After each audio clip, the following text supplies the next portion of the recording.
وزیر اعلیٰ بلوچستان کہتے ہیں کہ خواتین کو ہنی ٹریپ کر کے برخلایا جاتا ہے۔ نیوز کانفرنس میں سرفراز بگٹی نے کہا کہ خواتین کو دہشت گردی کے لیے استعمال کرنا شرمناک ہے۔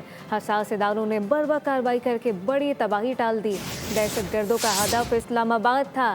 دہشت گردی میں بچیوں کو استعمال کر کے انٹرنیشنل آقا کو خوش کیا جاتا ہے۔ بچی کو باعزت طریقے سے اس کے والد کے حوالے کر رہے ہیں۔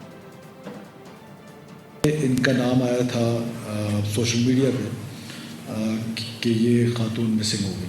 انٹیلیجنس ایجنسیز نے اس پر کام کرنا شروع کر دیا۔ پتہ چلا کہ یہ جو ہیں یہ ٹیررسٹ کیمپ میں اپنے خودکش کی ٹریننگ اور باقی ساری چیزیں ہو رہی ہیں، اور جب ان کی گرفتاری ہوئی تو جو چیزیں باہر آئیں، بلکہ اس بچی کو تو باپ کو مارنے کی دھمکی بھی دی گئی کہ اگر آپ خودکش نہیں کریں گے تو ہم آپ کے باپ کو بھی مار دیں گے۔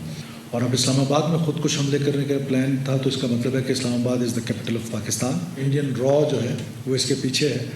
تو وہ یہی ساری کہانیاں ہیں کہ وہ کس طریقے سے، جو میں اکثر آپ سے کہتا ہوں کہ ان کا بلوچ روایات سے ان دہشت گردوں کا کوئی تعلق نہیں، ہم روایتوں کے امین لوگ ہیں، ان لوگوں کا بلوچیت سے کوئی تعلق نہیں ہے۔